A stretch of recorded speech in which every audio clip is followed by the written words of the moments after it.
Olá, pessoal! Muito boa noite a todos! Sejam todos muito bem-vindos! Hoje nós vamos fazer uma live, mais uma live aí de urgência, não é? Uma live de emergência, porque ontem nós tivemos uma decisão do Supremo Tribunal Federal, uma decisão da segunda turma do STF, que entendeu suspeito o juiz Sérgio Moro, não é? Neste caso aí, do julgamento do triplex da Lava Jato. E para comentarmos sobre este caso, convidei dois grandes advogados criminalistas, especialistas em direito penal e processo penal, com vasta experiência para me auxiliar nesse nosso debate. Dr. Luiz Antônio Nunes Filho já está aqui conosco. Seja muito bem-vindo, Luiz. Agradeço de antemão a sua disponibilidade para vir aqui conversar conosco. Ótima noite, meu querido amigo Marcelo. É sempre um prazer debater, dialogar sobre direito penal e direito processual penal com você, que é uma oportunidade de aprendizado. Você é um expoente para mim, tanto na advocacia quanto na docência, e eu tenho o privilégio de chamá-lo de amigo. Imagina, eu que agradeço a sua disponibilidade, até porque fiz o convite aí para o doutor Luiz hoje de manhã, não é? Estávamos ainda todos atribulados com as aulas, e ele prontamente aceitou. Claro que todos nós criminalistas e professores já estamos acompanhando esse caso do Lula há bastante tempo. E ontem, dia 23 de março de 2021, tivemos então a decisão definitiva do Supremo Tribunal Federal, o julgamento feito pela segunda turma do STF, acerca da suspeição do Lula. E está aí também meu grande amigo, doutor Leandro de Lima Oliveira, advogado criminalista com vasta experiência nos tribunais, para nos ajudar a entender o que foi essa decisão de ontem. Então, doutor Leandro, agradeço aí também de antemão a sua disponibilidade para vir conversar conosco sobre esse tema tão espinhoso que foi a decisão do STF de ontem. Eu que agradeço o convite, professor Marcelo. É sempre bom estar contigo aqui nessas reuniões, né? E também pela primeira vez aqui participando com o professor Luiz, que eu tive a oportunidade de conversar com ele agora há pouco também, né? E espero que a gente consiga participar de uma maneira assim mais harmoniosa, porque hoje o Brasil vive numa polarização muito grande, né? Então, que a gente consiga pautar aqui os trabalhos no campo das ideias e não no campo político, né? Sem dúvida. Exatamente. E aí, bom, vamos só esclarecer aí para quem está nos assistindo, para os colegas que estão nos assistindo. Eu estou vendo que tem muito colega advogado entrando, temos alguns alunos e ex-alunos também nos acompanhando. Bom, só para fazer uma pequena introdução ao tema, ontem foi julgado, então, o habeas corpus 164493, pela segunda turma do Supremo Tribunal Federal. Neste habeas corpus, ele decorre de uma negativa, né? A autoridade coatora, segundo o impetrante, é o STJ. Não é? O STJ teria negado essa suspeição e, por isso, chegou via habeas corpus até o STF. E aí, esse habeas corpus ele foi distribuído em 2018. Teve, inclusive, o voto de alguns ministros, mas estava com o ministro Gilmar Mendes, que havia pedido vista, e coloca em pauta esse caso da suspeição agora no dia 9 de março. Então, vamos só explicar o que está sendo discutido, né? O que estava sendo discutido nesse habeas corpus. Sendo que, no dia anterior, dia 8 de março, né, antes de ser pautado esse habeas corpus, o ministro Edson Fachin julgou concedeu, na verdade, uma liminar que foi depois confirmada pelos demais ministros, no sentido de que havia uma incompetência relativa, uma incompetência, aliás, em razão da matéria, que gera nulidade relativa.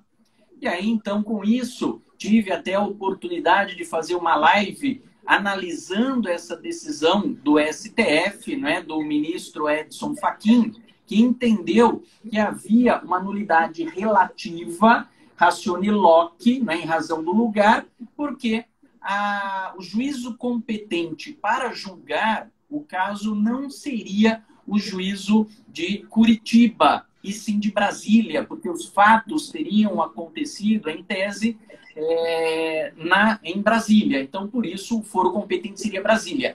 E nesse dia 8 de março, o ministro Edson Fachin diz, então, olha, inclusive, esse habeas corpus aí, que versa sobre a suspeição, estaria prejudicado. E aí entra o ministro Gilmar Mendes e fala, não está prejudicado, não. Até porque suspeição deve ser analisada em primeiro lugar. E por isso, Gilmar Mendes pautou, então, no dia 9 de março, o julgamento da suspeição. E eu queria ouvir de vocês, começando aí pelo professor Luiz Antônio Nunes Filho, o que é esse negócio de suspeição? Como assim suspeição? O que significaria isso, Luiz? Ótima tarde a todos. Mais uma vez, um imenso prazer estar com você, Marcelo, e agora com o doutor Leandro, que eu tenho o prazer de conhecer, pessoa sensacional. Eu já conhecia a excelente fama na advocacia e hoje tive a oportunidade de conhecê-lo melhor.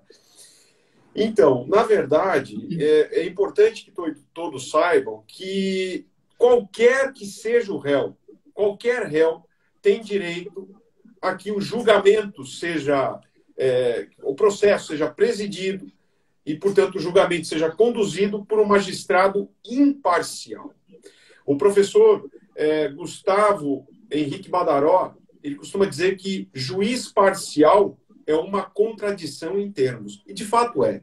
Né? Da mesma forma, Marcelo, é importante nós destacarmos, lembrando Calamandrei, que o membro do Ministério Público, promotor de justiça ou procurador da República, deve atuar como um advogado sem paixão e um juiz sem imparcialidade. E o magistrado aí, na minha opinião, ele acabou se perdendo. Ele se perdeu por quê? Porque ele desequilibrou a balança. Nós, advogados, não temos o acesso que a força-tarefa da Lava Jato teve a esse juiz. Nós, advogados, não participamos, nunca participamos, tenho certeza que o doutor Leandro nunca participou, e o doutor Marcelo também não, de um grupo de WhatsApp com o juiz da causa. Isso não pode acontecer. Então, o fato é o seguinte, esse juiz parcial, ele fulmina o processo, ele acaba com a paridade de armas, ele cria um simulacro de processo, um jogo de cartas marcadas. E isso independentemente de quem seja o réu. E nós não estamos aqui a falar de A, B ou C, como o doutor Leandro bem destacou. Nós estamos a falar de processo. Nós estamos a falar de paridade de armas. Nós estamos a falar desse pressuposto processual de validade. Nós estamos a falar de imparcialidade do juiz. Então, nesse ponto, o magistrado se perdeu.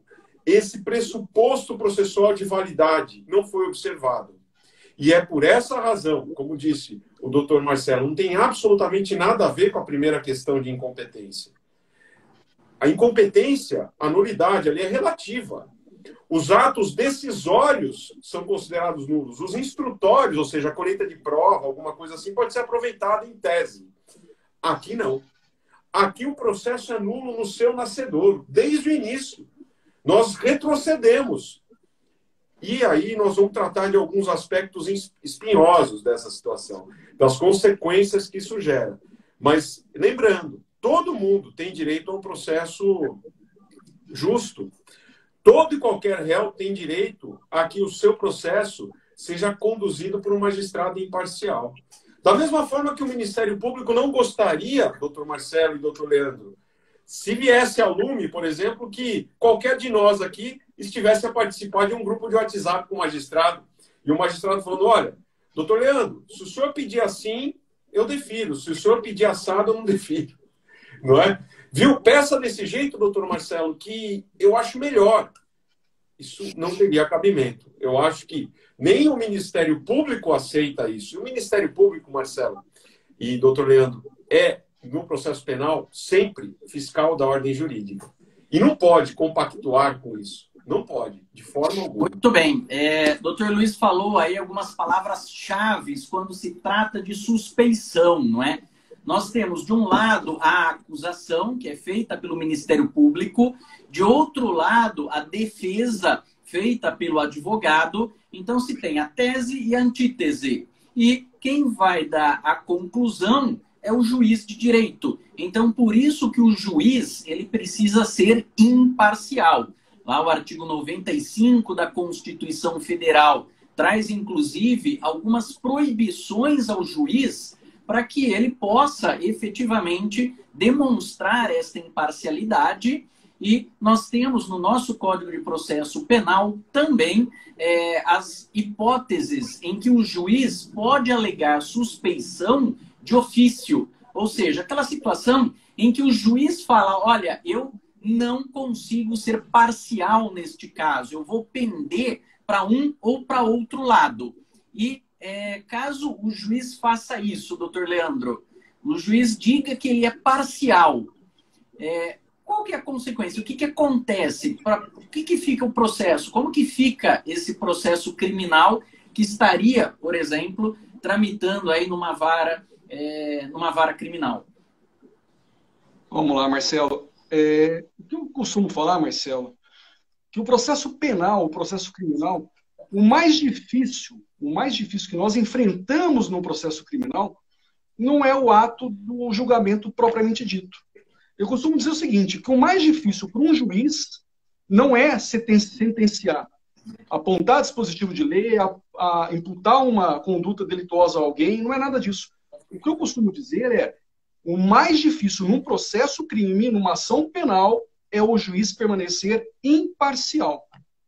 E a imparcialidade do magistrado, ela se encontra, inclusive, atrelada a um outro fator, que é a independência do judiciário, da magistratura paulista ou a magistratura do Brasil como um todo. Por quê? O que eu observo cotidianamente nas audiências ou em decisões, eu acho que isso não é privilégio meu, tanto eu, Marcelo, como o professor Luiz também, de juízes não serem independentes.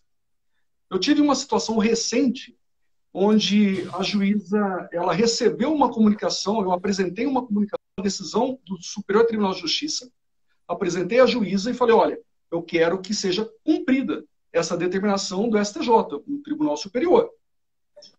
Qual foi a decisão da juíza? Vista ao MP, vista ao promotor de justiça. Como se o promotor de justiça fosse valorar, discutir uma ordem judicial emanada de uma corte superior. Aí eu te pergunto, aonde está a independência da magistratura? Ela esbarra, não estou aqui criticando A, B ou C, a instituição do Ministério Público, o próprio Poder Judiciário na pessoa dos juízes, não é isso. Mas o que eu acho, o que eu espero é que o juiz atue como tal. Que ele deixe ali aquela situação de que vou só olhar para o campo da acusação e deixar a defesa de lado. Isso não existe. Nós temos aqui alguns casos também, o processo penal, historicamente, ele pode ser utilizado, inclusive, como um processo no aspecto político. Como o processo penal pode ser utilizado como um órgão, como uma instituição repressora. Politicamente, nós temos aqui no Brasil, inclusive, no tempo do Império, decisões políticas, decisões emanadas de um processo, de uma decisão judicial, proibindo pessoas de participarem de um evento político, de disputar eleições. Agora, outra questão também. Nós temos o processo penal, ele pode ser utilizado como, por exemplo, na época da ditadura militar, do golpe de 64, que nós temos o AI-5. E hoje em dia nós temos pessoas falando, olha, eu quero a volta do AI-5. Só que essas pessoas que levantam a bandeira do AI-5 se esquecem, inclusive, de que elas não podem ir para a rua se manifestar. elas são proibidas. E aí nós temos prisões agora de políticos, onde eles foram colocados no cárcere, e aí eles invocam um pedido de habeas corpus. Mas o habeas corpus pelo AI-5 ele foi exterminado, foi excluído. Então é uma incoerência muito grande. Agora, quando o juiz ele começa a tendenciar para um lado, tanto para o lado da acusação ou, eventualmente, para o lado da defesa, se ele é amigo também pessoal do advogado, e favorece a defesa, ele tem que se declarar impedido. Não declarando, é óbvio que o Poder Judiciário, ou o Tribunal de Justiça, ou então o Superior Tribunal de Justiça, ou o STF, ele deve declarar o juiz como suspeito, e aí, automaticamente, toda aquela prova que foi produzida se perde, né? Muito bem. Então, só para deixar claro, o doutor Leandro abordou um aspecto aí importante. Quando se fala em suspeição do juiz, o juiz tem que ser imparcial, significa que ele não pode pender nem para o lado da acusação e nem para o lado da defesa. Então, por exemplo, se amigo íntimo ou inimigo capital de uma das partes, ele mesmo, o juiz, já pode se declarar assim no processo e remete os autos a um juiz substituto. Em não fazendo isso, cabe, então, ao tribunal analisar se há ou não suspeição. Não é? Sim. Doutor Luiz, parece que teve até um caso aí, não precisa citar nomes ou tribunal, sim, mas o doutor Luiz teve um caso exatamente dessa forma, onde o juiz entendeu que ele não era suspeito. E aí, o que foi que aconteceu, doutor Luiz? Para a gente entender esse caso aqui do Lula. Então, o que aconteceu nesse caso concreto, eu tive a delicadeza, né, doutor? Nós que militamos, atuamos aí na advocacia criminal, tive a delicadeza de conversar com o magistrado para que Sua Excelência declinasse da competência. Ele disse, doutor, eu entendo que eu não sou suspeito. Tá bom, opus a exceção de suspeição. Então, naquele caso, né, patrocinando o interesse alheio, evidentemente, não eu, Luiz, nada contra o juiz, mas naquele caso eu entendia que ele não tinha a necessária equidistância, a necessária imparcialidade. Ele manteve, processou, foi para o tribunal. E o órgão especial reconheceu a suspeição do magistrado, ou seja, acolheu os argumentos ventilados pela defesa. Então, nesse ponto, o que acontece? Todos os atos praticados sob a presidência desse juiz são nulos. Todos. O processo deve retroceder ao primeiro ato. Ou seja, acabou. Se tiver sentença, a sentença é nula. Se tiver acórdão, o acórdão é nulo. Tudo é nulo. É o princípio da causalidade ou da consequencialidade. Todos os atos que decorram diretamente daquela nulidade, que é a suspeição do magistrado, são nulos. Então, esse é um ponto importante, né?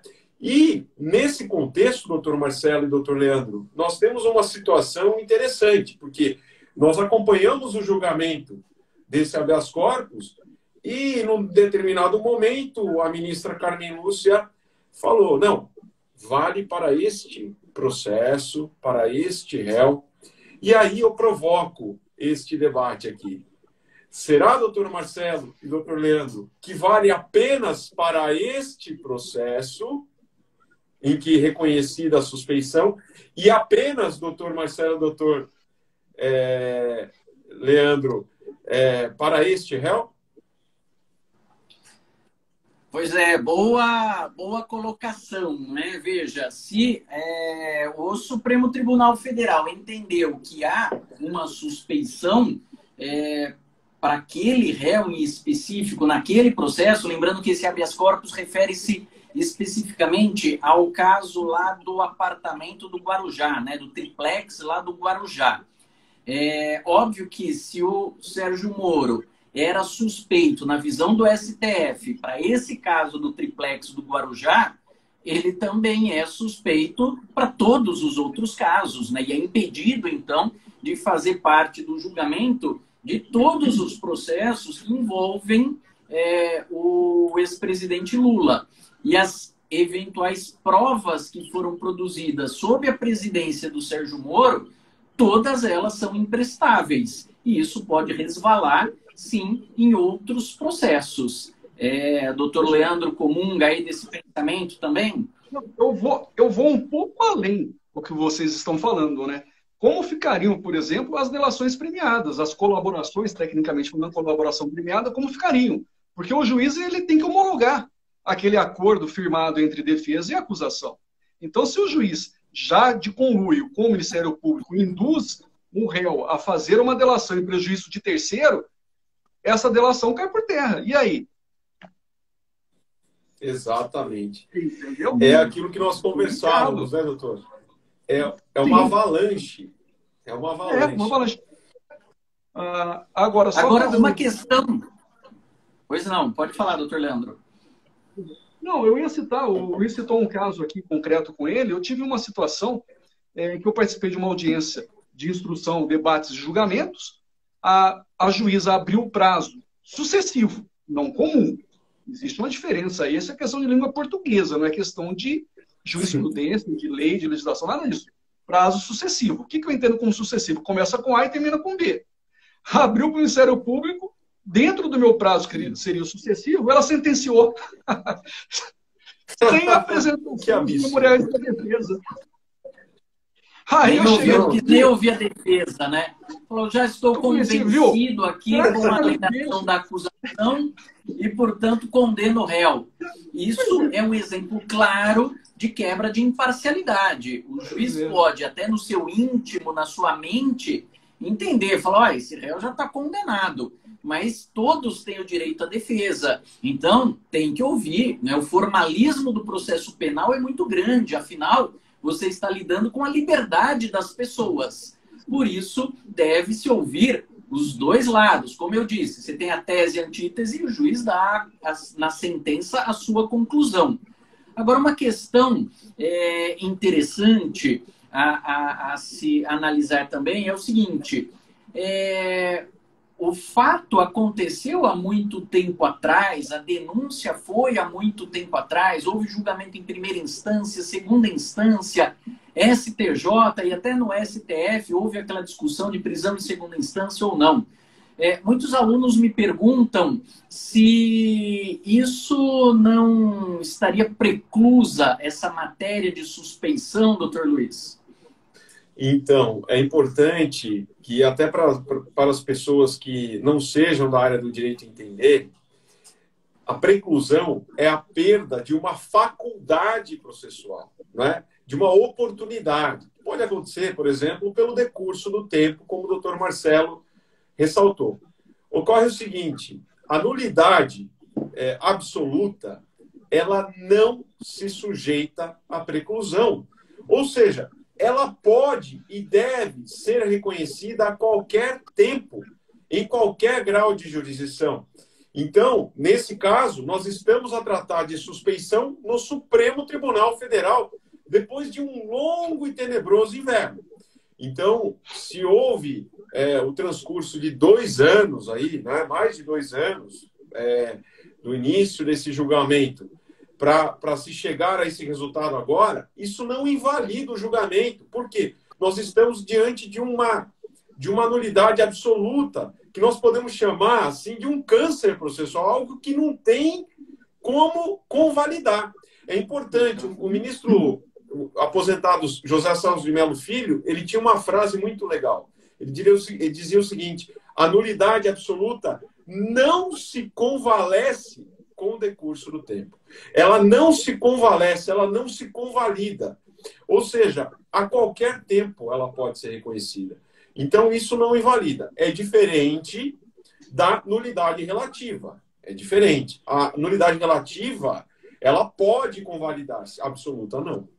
Não é? E aí, então, no caso, é justamente uma nulidade absoluta, porque quem vai fazer o julgamento de um caso criminal tem que ser um juiz isento de ânimos. Ele não pode, como nós estamos aí reforçando, ele não pode pender nem para o lado da acusação e nem para o lado da defesa.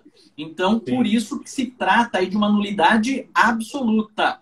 Ou seja, não se aproveita nada do que foi feito. Tem que começar tudo do zero. É isso, não é? É isso, exatamente.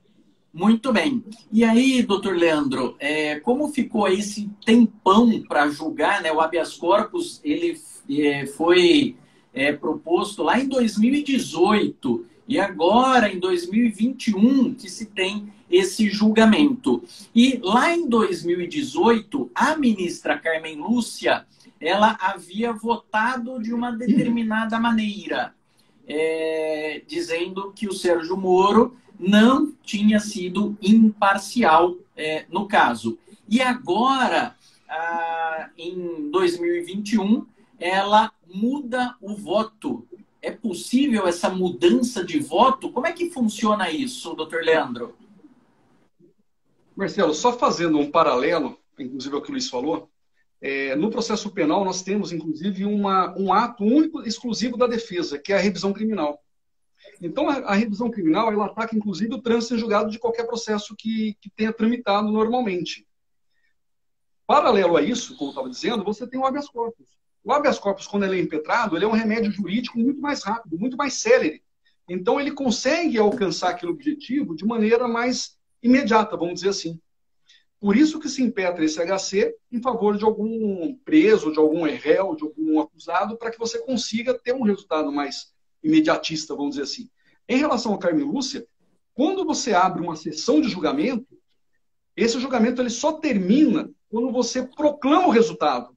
Ou seja, quando o presidente da sessão ele proclama o resultado, colhendo os votos de cada ministro. Então, a partir desse momento que ele proclamou o voto, aí não se muda o voto daquele ministro que já proferiu.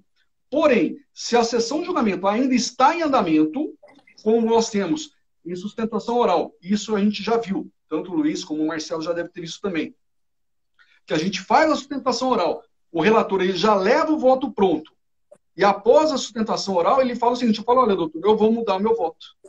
Então ele retira de pauta, ou então ele já proclama o voto dele naquele mesmo momento, né, mudando o posicionamento dele de acordo com aquilo que foi apresentado durante a sessão de julgamento. Ou seja, é perfeitamente possível, não há impedimento legal nesse aspecto. Muito bem. Então, na verdade, é como se eles estivessem ali debatendo o caso ainda. Enquanto não tem a proclamação do resultado, é como se todos estivessem debatendo o caso, e aí, então, por isso que é permitida essa mudança de voto. Exatamente. Muito bem. Aí uma outra questão bastante tormentosa também, e que eu tenho ouvido muito falar, a respeito daquelas provas que teriam sido apresentadas no caso da Intercept, que seriam provas ilícitas e, portanto, não poderiam ser utilizadas no processo. Como é que fica essa questão de prova ilícita no processo? Só antes de vocês responderem, eu queria só até chamar a atenção por uma questão de honestidade e coerência com o voto dos ministros. Não foi analisado essa questão de prova ilícita nesse julgamento do habeas corpus. Tanto a ministra Carmen Lúcia quanto os demais ministros, não é? O Gilmar Mendes e o Lewandowski, que votaram pela suspeição do Moro, eles entenderam basicamente que a suspeição se deu com a condução coercitiva do Lula de forma espetacularização, né, que foi feita nesse caso, o grampo do telefone do Lula, da família e dos advogados, aí depois eu vou até voltar nisso para a gente conversar um pouquinho também, não é? Antes de qualquer outra diligência se grampeou lá todo mundo, a divulgação de conversas grampeadas de forma selecionada e o levantamento do sigilo da delação do Palocci na semana da votação do primeiro turno em 2018. Então, a decisão, ela foi em relação à suspeição, se deu por causa disso, não por causa da Intercept. Mas é óbvio que um julgamento, nós sabemos perfeitamente disso, até o doutor Leandro, que faz muito júri, que a mídia, a imprensa e a fofoca que circula no meio forense acaba tendo uma influência grande nos julgamentos. Não era para ter, mas tem. Então, por isso que se debateu muito essa questão do vazamento das conversas do Dallagnol com o Moro, que foi feito aí no caso da Intercept. Se eventualmente tivesse se baseado o julgamento nesse caso, doutor Luiz, haveria nulidade do julgamento pelo STF, porque eles teriam utilizado uma prova ilícita? Muito interessante a pergunta, Marcelo. Não haveria nulidade pelo seguinte: a prova ilícita, ela não pode servir, em hipótese alguma, para condenar. Não pode.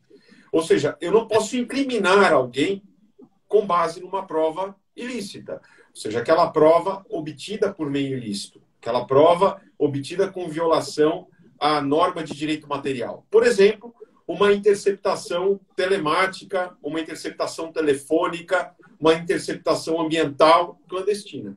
Não posso incriminar ninguém com base nisso.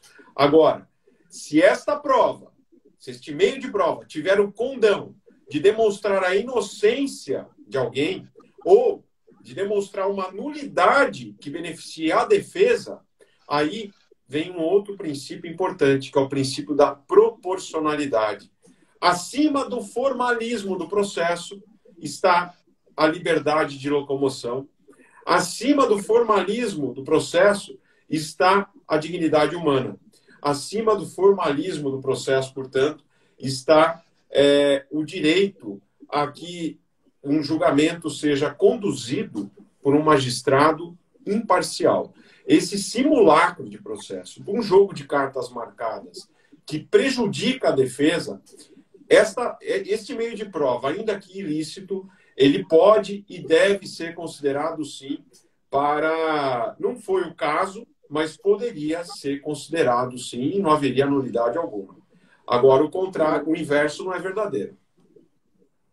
Então, doutor Leandro, de acordo com essa explicação do doutor Luiz, eventualmente, estas provas do Intercept, sendo consideradas provas ilícitas, elas podem ser utilizadas num eventual processo criminal contra o Sérgio Moro? Não, eu entendo que não, professor. Eu entendo que as provas já estão contaminadas, né? A gente tem a chamada teoria do fruto da árvore envenenada, e a partir desse momento que você reconhece a ilicitude da prova, ela não pode ser reaproveitada. Agora, só fazendo um parênteses aí no que o Luiz estava falando, quando a gente tem duas situações que foram até emblemáticas, foram divulgadas na mídia. Uma ocorreu aqui em São Paulo, no Fórum do Barra Funda, não sei se vocês ficaram sabendo, uma advogada participando da audiência, com mais de um réu, haviam acho que 3 advogados, eles saíram para conversar com os réus, com os presos no corredor do fórum, ficou na sala de audiência a juíza e a promotora. E as duas começaram a conversar entre elas, combinando as teses que seriam utilizadas pela acusação para a condenação do réu. E aí, um comentário da juíza, se não me engano, ela disse o seguinte: inclusive a testemunha de defesa que veio aqui deve ser bandida também, deve ser marginal. E a advogada que saiu, deixou a bolsa na sala de audiência, estava com o celular à mesa e o celular estava gravando a audiência. Uma outra situação que a gente teve também, um julgamento de uma sustentação oral, onde um advogado aguardava na sala, naquele lobby que a gente fala agora, que hoje o julgamento é virtual, você tem a vantagem e a desvantagem. O julgamento virtual é tudo gravado. Então a gente consegue gravar. O advogado gravando, abriram a sessão e sem avisar os desembargadores, e aí nós tínhamos a conversa da relatora do caso com o revisor, dizendo que ia denegar a ordem, que ia manter, que era absurdo, que era muita cara de pau, entre aspas, fazer aquele tipo de pedido ao tribunal. Então a gente vê que os juízes eles não estão assim seguindo aquela máxima da imparcialidade. Eles estão descendo do pedestal e partindo para o campo até do campo das provas, o que é vedado, né? Muito bem. Doutor Luiz, o advogado ele pode gravar as audiências ou há algum impedimento para que o advogado grave as audiências? Olha, essa sua pergunta é excelente e até quero dar uma dica aos jovens advogados, né? Doutor Leandro, com vasta experiência, você também... Eu pensei que você era jovem advogado, pô. Não, eu te chamei de experiente. Experiente. Hoje eu até brinquei, um grande amigo meu, é um cliente amigo, ele me chamava de senhor. Ô, senhor, o senhor. Eu falei, tudo bem, que eu estou ficando grisalho, mas não fique me lembrando disso, né? Porque o tempo passa realmente. Mas é muito importante essa sua pergunta, porque eu estou coordenador regional de prerrogativas da OAB São Paulo. E é muito prudente que o advogado grave as audiências. É muito prudente. Não há ilicitude alguma nisso. A gravação ambiental, que é a captação do teor de uma conversa desenvolvida em determinado ambiente físico, né, por um dos interlocutores sem o consentimento prévio dos demais, é admitida como meio de prova. E neste caso, doutor Leandro, que o senhor mencionou, você, por favor, né? Senão eu vou cometer o mesmo erro. É jovem, não é? Doutor Leandro tinge o cabelo, evidentemente. Eu também estou tingindo o meu. Né? Mas, assim, nesse caso, salvou a pátria. Não é? Porque se o celular não estivesse ligado, se o gravador não estivesse ligado, nunca se saberia que houver essa conversa. E com toda a vênia. Lamentável. Depreciando a colega advogada, antecipando um juízo condenatório. Isso é um simulacro de processo. Não é processo. Isso é lamentável. E detalhe, doutor, me parece que houve uma medida extrema contra a colega advogada. Me parece que ainda a colega teve que responder por isso. Quer dizer, lamentável. Mas, Luiz, a possibilidade, deixa eu só fazer uma colocação aqui, a possibilidade da gravação da audiência pelo advogado, ela tem previsão expressa, previsão legal. Ela está inserida no Código de Processo Civil.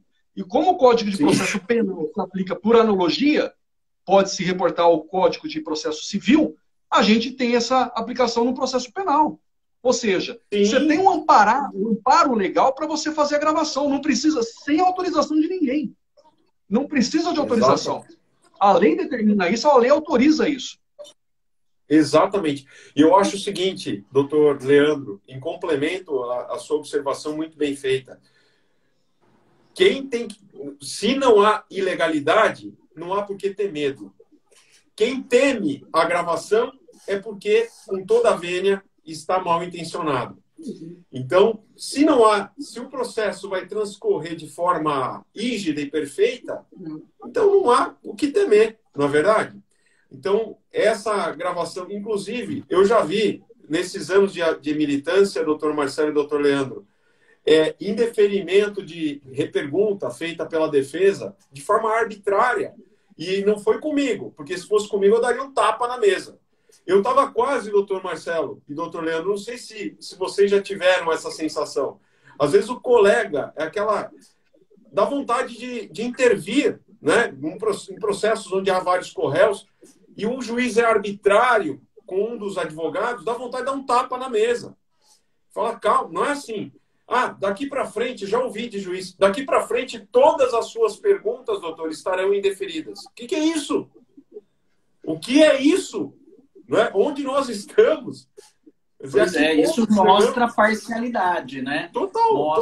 A parcialidade. Agora, uma outra questão que me chamou a atenção na justificativa dos votos foi o grampo telefônico, a interceptação telefônica feita nos advogados. Como é que vocês veem isso? Agora, por ordem, eu vou deixar o mais jovem falar primeiro, doutor Leandro. Olha, Marcelo, Luiz, isso é um verdadeiro absurdo, né? Eu acho que não tem precedentes nos anais aqui do nosso direito brasileiro. Isso daí viola todas as garantias individuais, a previsão do Estatuto da Ordem dos Advogados do Brasil, viola o direito ao sigilo profissional do advogado, ele acaba interceptando, indo além daquilo que poderia ser feito, né? Então, no meu entendimento, isso é um absurdo, assim, sem precedentes da história do direito brasileiro. Eu não tenho esse conhecimento, a não ser que o Luiz tenha, né? Que ele tem mais experiência do que eu, é mais velho do que eu, acho que ele sabe de alguma coisa. Olha só. Olha, você devolve, hein, doutor Leandro? Você devolveu já aqui a resposta. Isso é combatividade do advogado que milita no júri, né, doutor? Não. Então, veja, olha, eu acho realmente um verdadeiro absurdo, né? O advogado, ele não é parte, né? E é importante que a sociedade saiba disso. Às vezes, quantas vezes, né, doutor Marcelo e doutor Leandro, nós acabamos sendo confundidos com o réu, né? Já aconteceu, às vezes, um olhar preconceituoso. Eu escrevi um artigo certa feita em que eu coloquei intitulado A Advocacia no Banco dos Réus. E é justamente isso. Nesses casos de grande repercussão, a mídia se volta contra o advogado. E, vez ou outra, e conversávamos assim, sem citar nomes, né, doutor Marcelo, mesmo porque a pessoa sobre a qual nós conversamos hoje, ela tem um pouco melindrosa, mas não é? Nós conversamos cheia de melindres. É o operador do direito, está do outro lado da mesa, mas enfim. Veja, nós não podemos dizer, mas o advogado pediu, o advogado não, a parte por intermédio do advogado. O advogado está a fazer o seu trabalho. Nós não podemos demonizar a figura do advogado criminalista. Nós estamos a desempenhar o nosso munus público. Nós exigimos respeito. Não é? Então, não é o advogado, o ex-adverso. Não, nós estamos apenas a patrocinar o interesse e devemos fazê-lo de forma técnica, como fizeram os advogados do Lula e de outros tantos réus. Nós fazemos cotidianamente e vez ou outra, somos confundidos, né? E interceptar conversa telefônica de advogado com cliente viola o sigilo profissional. Isso não existe. Isso como disse o doutor Leandro, isso é uma coisa assim que apareceu agora, mas espero que não vire moda, né, doutor? Porque é complicado, né? É igual jabuticaba, só tem no Brasil. Muito bem. Doutor Leandro, uma questão que vamos colocar um outro ponto, né, o outro lado, afinal de contas, esse julgamento se deu por 3-2, então não houve unanimidade no julgamento. Aliás, o STF está sempre assim, não é? Ou você tem 6-5 ou 3-2, né? Tá algo impressionante. A única unanimidade que teve nos últimos anos foi a questão da legítima defesa da honra.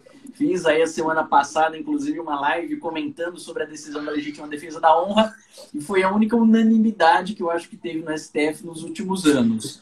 Mas como não houve unanimidade, então tem um outro ponto, né, doutor Leandro? O ministro Nunes Marques, que havia pedido vista, então, e o processo tinha ficado com ele, que pautou ontem, colocou ontem em julgamento, ele disse que não caberia habeas corpus para alegar suspeição, não é? Porque tem os meios próprios, então, a exceção de suspeição, que você alega a lei desde primeira instância, e não seria o caso de produzir provas em habeas corpus. Como que você analisa esse argumento que foi depois, acredito que quem não viu, assista, né, o vídeo do julgamento, foi bastante combatido pelo ministro Gilmar Mendes. Cortou um pouco o teu áudio, você falou sobre a viabilidade do HC no pedido de suspeição. Isso. É isso? Exato. Vamos lá. Isso. Sobre a questão, primeira questão da unanimidade ou não. Hoje, você não tem que ter razão. Não sei se o Luiz e você, Marcelo, concordam comigo. Mas no direito brasileiro, você não tem que ter razão. Você tem que ter sorte. Antes de mais nada, você tem que ter sorte. É verdade. Porque o que é... Sabe qual é a melhor definição de sorte que nós temos? Sorte nada mais é do que a competência com a oportunidade.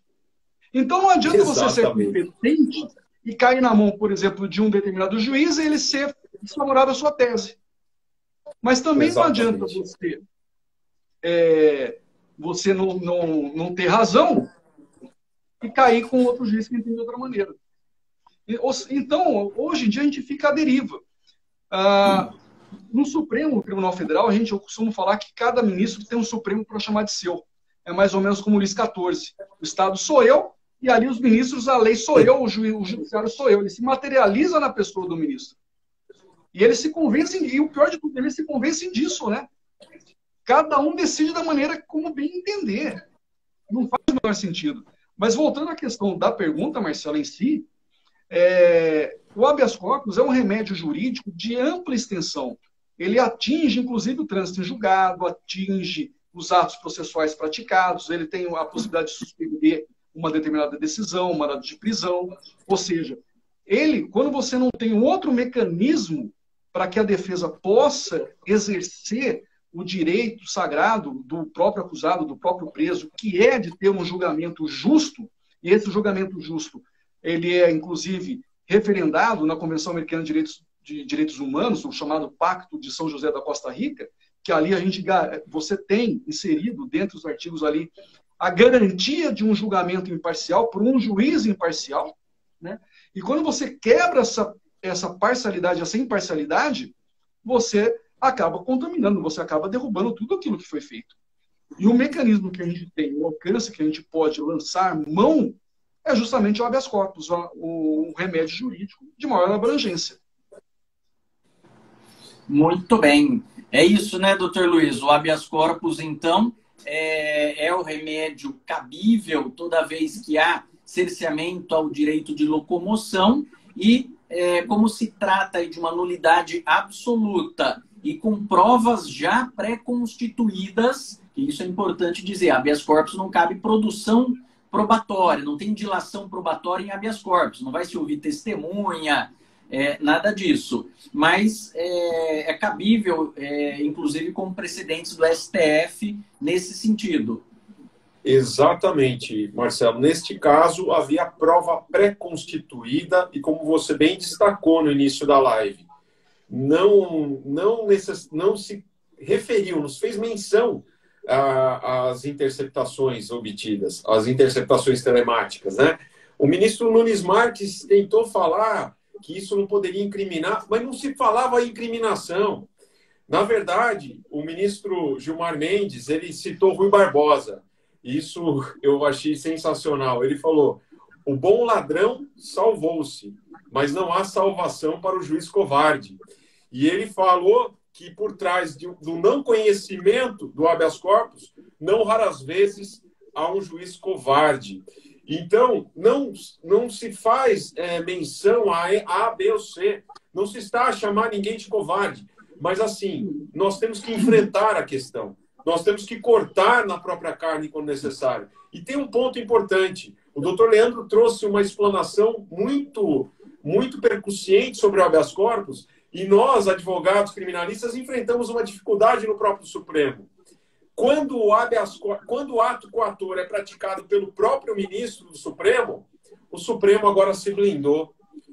Até maio de 2020, dizia o Supremo, cabe habeas corpus contra ato de ministro do Supremo. Agora, o Supremo está aplicando uma súmula de 84, doutor Leandro, que é a súmula 606, falando: não cabe habeas corpus contra ato de ministro do Supremo. Ou seja, se nos casos de competência originária, se um ministro do Supremo praticar uma coação ilegal, doutor Leandro, o que nós vamos fazer? Sentar e chorar? Por quê? Porque ninguém controla o Supremo? O Supremo já não se submete ao Conselho Nacional de Justiça, não se submete a ninguém? Então tá tudo bem.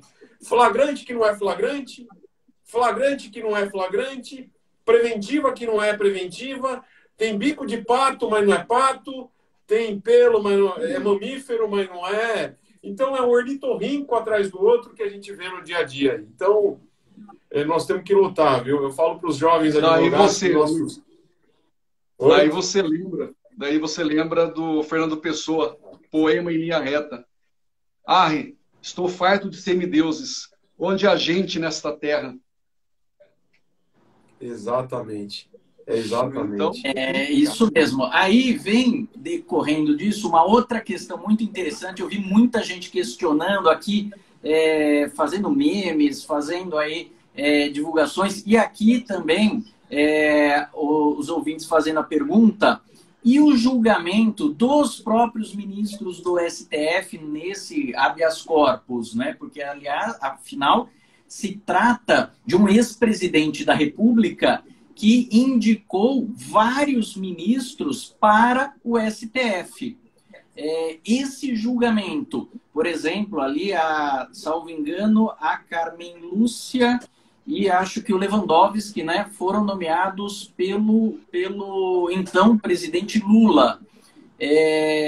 Não haveria uma imparcialidade neste caso? O que vocês acham aí sobre essa forma de nomeação e eles julgarem um ex-presidente que colocou a maioria dos ministros lá, não é? Vou passar a palavra ao mais jovem de novo, doutor Leandro. O problema é a gente analisar a imparcialidade subjetiva, né, Marcelo? Porque a gente começa a entrar no campo do campo imaginário, da imaginação. Falou, olha, será que pode ser que ele julgue de maneira imparcial ou parcial? Aí fica aquele eterno dilema. Você tem o Nunes Marques agora, que foi a indicação do Bolsonaro, é o mais recente dele. Acho que é o único, inclusive. Então, ele julgou de maneira imparcial ou ele se comprometeu com o Bolsonaro? É uma questão, é um dilema que eu costumo falar que é o sexo dos anjos. Você não sabe. O que a gente discute é a imparcialidade objetiva. Quando você demonstra, por A mais B, que aquele juiz, que aquele magistrado, ele desceu do pedestal, saiu da imparcialidade e começou a ter atos dentro das provas, influenciar diretamente as provas, aí ele quebrou a imparcialidade dele. Aí sim. Mas no campo da imaginação, no campo dos debates, isso é bom para a gente conversar informalmente, mas no aspecto jurídico, aquilo que não existe no mundo jurídico está fora dele, acho que não cabe discussão. É muito complicado, Marcelo. Eu endosso as palavras do Dr. Leandro e, realmente, não havendo nenhum elemento concreto, nós estamos aí no campo da abstração.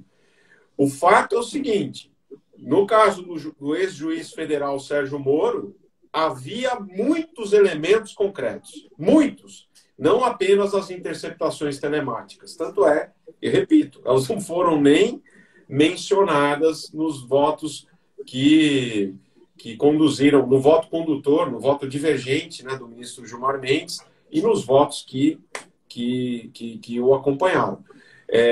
Mas não, é lógico que se houver um elemento concreto, concordo com o doutor Leandro, aí sim a suspeição deve ser arguída. Mas, se não, doutor Leandro e Marcelo, como que nós vamos fazer? Existem julgamentos originários e nós tivemos casos. Cito um exemplo. O ministro aposentado Joaquim Barbosa foi indicado pelo então presidente da República, Luiz Inácio Lula da Silva.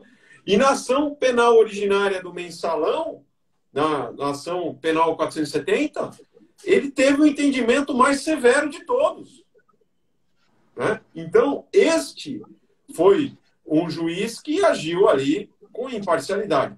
Criticando ou não o entendimento, que eu achei que foi duro demais, até quando Sua Excelência falava em prescrição, aquela preocupação exacerbada com prescrição, né, doutor Marcelo? Na dosimetria da pena tem certas coisas, doutor Leandro, que o juiz pode até falar. E ministro do Supremo é juiz. É juiz. Eu gostava do ministro Celso de Mello, que ele não falava, ele falava, eu sou o juiz do Supremo. É juiz. É espécie do gênero juiz. Lembrando que Fernando Pessoa, novamente, né? São deuses? Não, são juízes. São juízes. Que estão imunes ao CNJ, mas são juízes. Então, eu acho assim, tem certas coisas que o juiz pode até pensar, mas ele não pode falar. Mas assim, eu estou citando o exemplo do Joaquim Barbosa, que foi o carrasco do PT e foi indicado pelo PT. Exato. Precisa, então, ter elementos objetivos. E até pegando uma outra turma, né, a primeira turma, só para citar o exemplo, nós temos o Dias Toffoli, que sabidamente foi o advogado do PT, e julga casos envolvendo o ex-presidente Lula. Temos casos do Alexandre de Moraes, que era filiado ao PSDB, e julga casos também. Então, eu particularmente entendo que precisa ter uma reforma nessa forma de se indicar, né, os ministros para o STF, a composição, eu acho que está ultrapassada, precisaria ser revisto isso, mas é aquilo que vocês disseram, é a regra do jogo. Então, não dá para suspeitar de todo mundo também. Você tem uma série de vedações na Constituição Federal. Assim que eles foram indicados para o cargo, eles passam por uma sabatina e têm que pedir exoneração de tudo que era. Se era advogado, renuncia às procurações. Se era afiliado a partido político, tem que sair desse partido político. Por quê? Ele é julgado de forma... os processos que ele vai julgar, ele precisa julgar de forma imune, não é? Mas concordo aí também com vocês. Claro que se houver um elemento objetivo, eles mesmos podem alegar a suspeição, não é? Agora, estamos chegando aí no final da nossa live, uma questão. O Lula, ele foi absolvido? Não houve sentença absolutória com essa decisão, não é, doutor Leandro? Não houve a decisão absolutória. E a condenação que ele sofreu caiu por terra, né, Marcelo? Então, volta a estaca zero. Agora, qual vai ser o próximo passo para remeter esse processo que estava em Curitiba, na Justiça Federal de Curitiba, para Brasília? A gente tem que aguardar, né? Para ver qual vai ser o desdobrar disso daí. Né? E aí, doutor Luiz, então é como se o Lula, com essa decisão agora do STF e já desde a decisão anterior, na verdade, né, do Fachin, da incompetência da 13ª Vara Criminal de Curitiba, é como se ele nunca tivesse um processo criminal. Exatamente, Marcelo. Então, nós retrocedemos a estaca zero. Mas não foi absolvido. É isso que eu quero reforçar. Não houve absolvição do Lula. Não foi. Não houve juízo de mérito. Não é. Não se está a afirmar que ele praticou ou não praticou o ilícito penal. Não é isso. Lembrando aqui o meu amigo, agora já vou chamá-lo de amigo, Leandro, gostei muito de conhecê-lo, imenso prazer, tenho certeza de que isso nasce uma amizade, mas falando em tom poético, né? É que havia uma nulidade no meio do caminho havia uma nulidade. Exatamente. E aí, então, com isso, doutor Leandro, em tese, se o Lula tiver paciência e quiser ser candidato em 2022, hoje seria possível. Não tem impedimento nenhum, né, Marcelo? Sem dúvida. Isso daí ele já está livre, né, para concorrer ao pleito eleitoral, né, de 2022. Aí cabe a ele viabilizar a candidatura dele ou não. Mas impedimento legal, decisão de colegiado, decisão condenatória transitada em julgado, não existe mais. Cai por terra, zerou, voltou à estaca inicial, e a partir daquele primeiro ponto, inclusive o recebimento da denúncia ele foi anulado, todos os atos praticados. Então, eu não sei como fica em relação à denúncia, né? Ele vai ter que apresentar outra, eu não sei o que o Luiz fala. Luiz, até queria complementar essa pergunta do doutor Leandro, porque então o Lula pode ser processado novamente. Pode. Agora, pode, desde que o fato, os crimes não estejam atingidos pela prescrição. Vamos explicar um pouquinho. O que é prescrição se os crimes têm uma pena longa, não é? Mas a prescrição que se fala é por causa da idade do Lula, não é isso? Exatamente. O prazo prescricional corre pela metade. Ô, Marcelo, deixa eu só fazer um parênteses. Por que eu falei isso? Eu falei assim, em relação à denúncia, porque a suspeição ela pode ser atribuída tanto ao magistrado como ao Ministério Público também, né? Muito bem, exato. Exatamente. E aí então... Isso, exato. Mas vamos imaginar então agora, vamos lá para o mundo ideal. Então, se tem um promotor isento, um juiz isento, caso haja um processo criminal que não tenha ocorrido a prescrição ainda, se o Lula estiver só respondendo a esse processo criminal, isso não é fator impeditivo para ele sair candidato em 2022? De forma alguma. Ele está livre para Então isso. ele pode Não há nenhum sair. impedimento. Tá. Agora, e esse tempo que ele ficou preso? Ah, bom, só reforçando, complementando, haveria impedimento se ele for até 2022, se tiver o trâmite do processo em primeira instância, a condenação dele, agora por um juiz imparcial, e aí o tribunal confirmar esta condenação, órgão colegiado. Aí nós temos um impedimento na lei da ficha limpa, não é, doutor Leandro? Isso, que é o julgamento pelo colegiado, né? Aí sim. Isso, o que nós aí que somos criminalistas, atuamos no dia a dia, sabemos que é praticamente impossível um processo correr tão rápido assim. Mas, como bem disse o doutor Leandro, jabuticaba e algumas situações só aqui no Brasil, né? Então, vai saber. Mas, por enquanto, hoje, ele não tem impedimento nenhum. Ô, doutor Luiz, e como é que fica essa questão aí? Porque o Lula foi preso, né? O Lula ficou um tempo preso por determinação do Sérgio Moro, que, segundo o STF, era um juiz parcial. Em tese, né? Vamos falar aqui, em tese, ele poderá postular aí a condenação ao pagamento de uma indenização, né, por esse período. Eu costumo dizer que ninguém restitui a liberdade, né? Com relação à União, ele entra na fila dos precatórios, não é verdade? Não é minha área de atuação, direito administrativo, mas com relação ao juiz, aí não, né? O ex-juiz Sérgio Moro, enfim, tudo isso que ele passou, repito, não se está aqui a defender o Lula, não se está, como o doutor Leandro falou, né?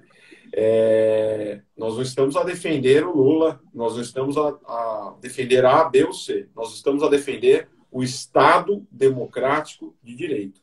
Eu costumo dizer o seguinte, até nas minhas sustentações orais, eu me lembro de uma frase do ministro Marco Aurélio, diz o seguinte, nós pagamos um preço por viver no Estado democrático de direito. Ele é módico, está ao alcance de todos. É o respeito à Constituição Federal. E aqui, com todo o respeito, não houve, senão, um simulacro de processo criminal. Não houve, senão, um processo conduzido por um juiz reconhecidamente suspeito. Não houve, senão, um processo instaurado por iniciativa, com toda a vênia, de procuradores da República que não atuaram, lembrando Carla Mandrei, como advogados sem paixão e juízes sem imparcialidade. Então, eu entendo que cabe, sim, um pedido indenizatório. Lembrando, não estou a defender Lula, não sou nem eleitor dele. A questão não é política. Nós estamos a falar aqui de Estado democrático de direito. E o que vale para o Lula, vale para todos. A regra do jogo é essa. Mudar o discurso. A regra do jogo é essa. Muito bem. E aí, como bem colocaram aqui no chat, eu fico com a mesma dúvida de alguns colegas aí do chat.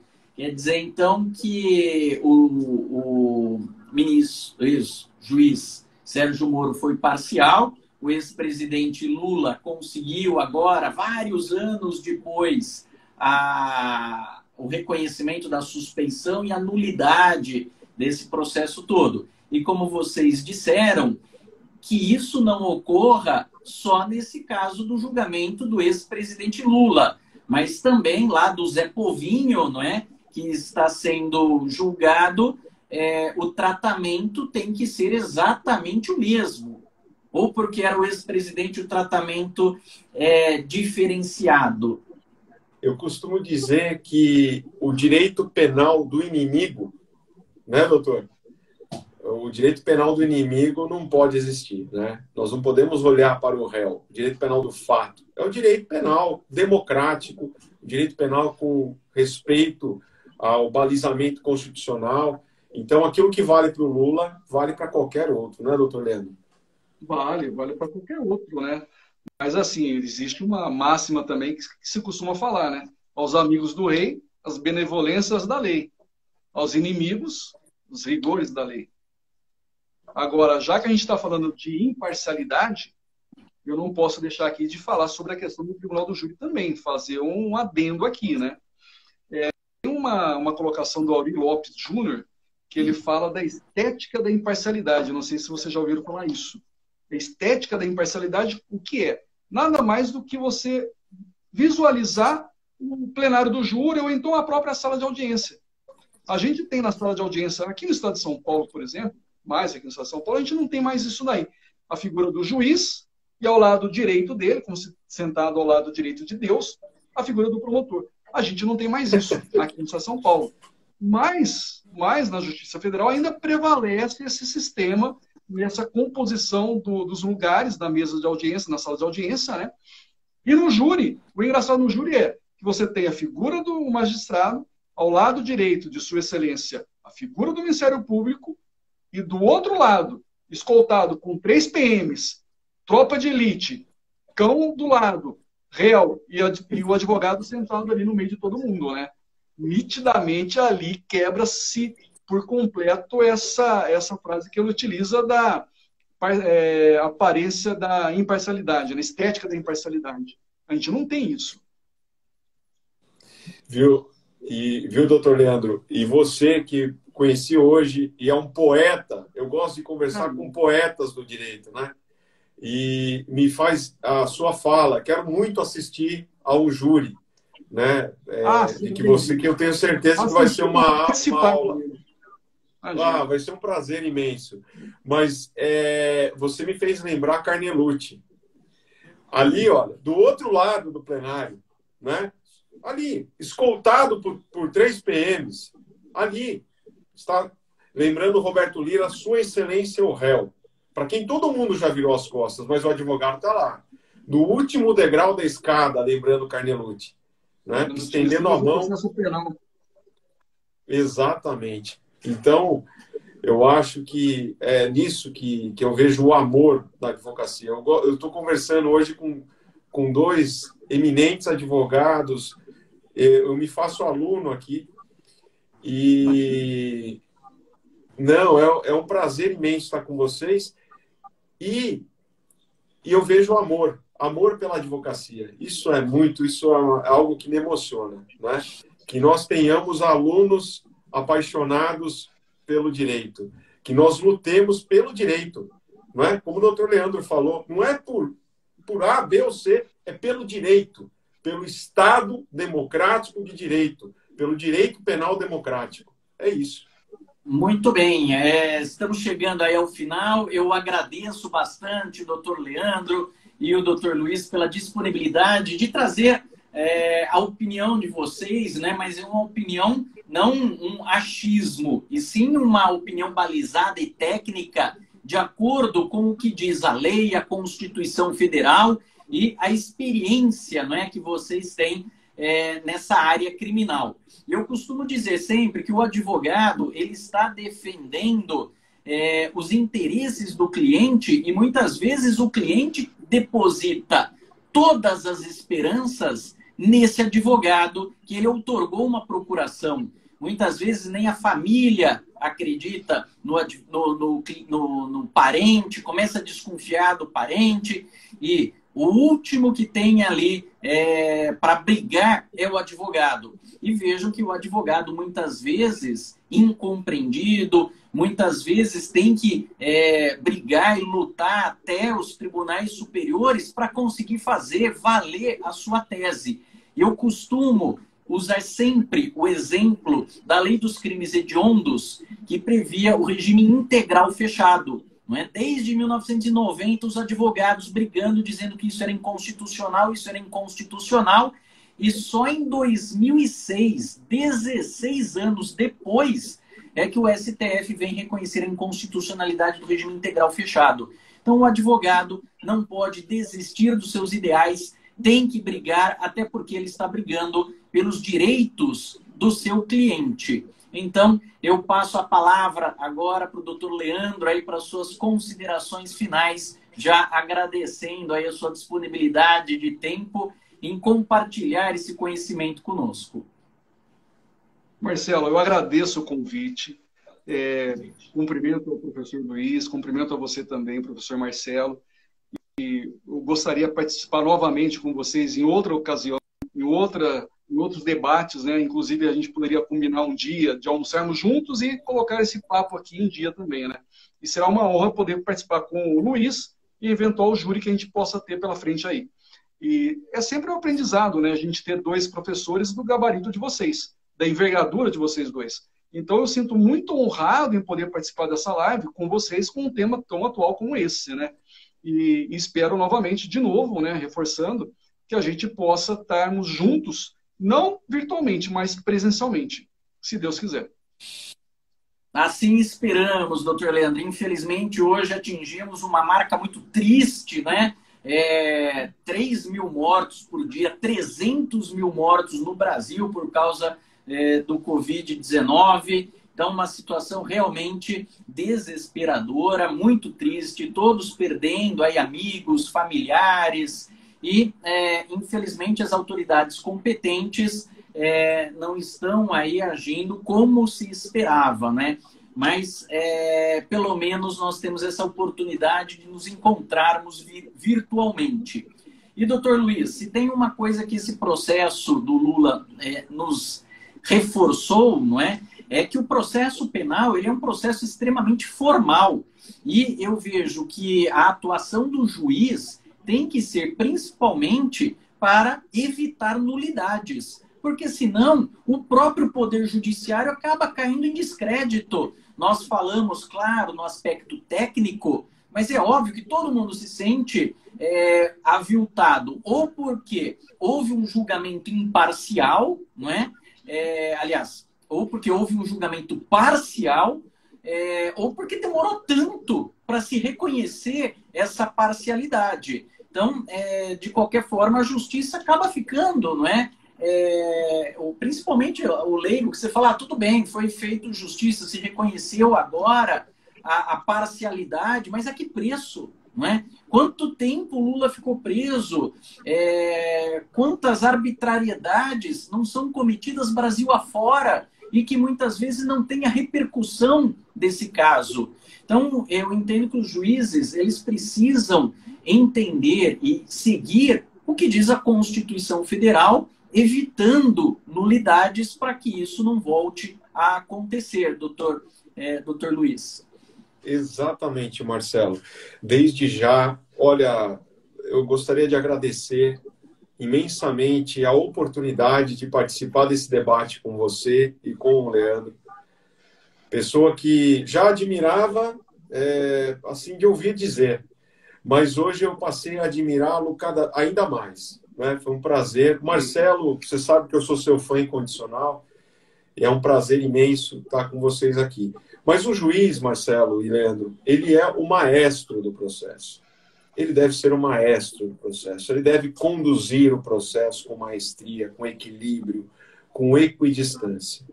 De novo, nós não estamos a dizer que deva absolver ou condenar, mas que condene de forma isenta, de forma imparcial, que absolva de forma imparcial, que julgue com justiça, como se estivesse a julgar, o juiz é o primeiro árbitro da sua imparcialidade. Certa feita eu li isso num livro.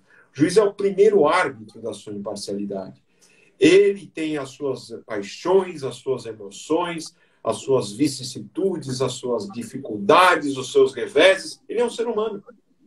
E ele deve ter muito claro isso, né? Que ele é, acima de tudo, um ser humano. O ser humano é falível, o ser humano tem as suas paixões, as suas convicções, mas ele deve, naquele momento, desvestir-se de tudo isso e julgar com serenidade, com equidistância.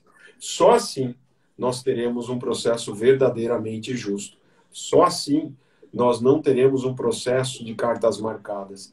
Só assim nós teremos uma verdadeira justiça penal. Com todo respeito, processo combinado em grupo de Telegram, de WhatsApp, com resultado combinado, isso faz do advogado um fantoche, faz do advogado um palhaço, e graças a Deus que nós temos excelentes advogados, combativos, que têm a coragem de levar isso ao conhecimento e brigando até a última instância para que se descubra. Mas quantos casos, Marcelo e Leandro, quantos réus desafortunados o Brasil afora não têm a mesma sorte, não é? E nós não podemos viver também essa roleta russa jurídica, não é, doutor Leandro? Não é, doutor Marcelo? Quando nós distribuímos um habeas corpus, cai numa determinada turma, fala para o cliente, olha, infelizmente, aqui nós vamos perder. Ou cai numa Câmara, nós vamos perder. Não. O direito é um só. É um direito para o Chico, para o Francisco, não é? É o mesmo direito para o Zé Povinho, para o mais humilde, que tem a sua dignidade, que deve ser respeitado, para o ex-presidente da República, para o presidente da República, para qualquer um. O direito é um só. E não pode haver tantos tribunais dentro do mesmo tribunal. É isso. Maravilha, senhores. Agradeço, peço aí já de antemão, esqueci de avisar, a autorização para publicar este nosso vídeo, essa nossa conversa lá no canal do YouTube e aqui também no IGTV. Pode ser? Ótimo. Maravilha. Muito obrigado a todos. Agradeço muito a participação de todos os colegas que nos acompanharam, os internautas, né? Meus amigos, colegas professores, ex-alunos, alunos que nos acompanharam aqui, prestigiaram bastante a live, inclusive com as perguntas sempre muito pertinentes que fizeram.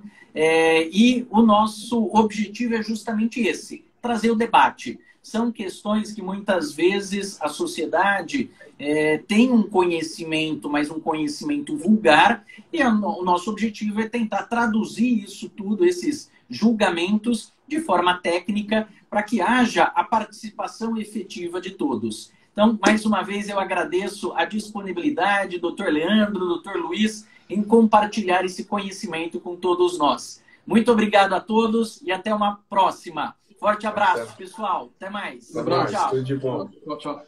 Tchau, tchau.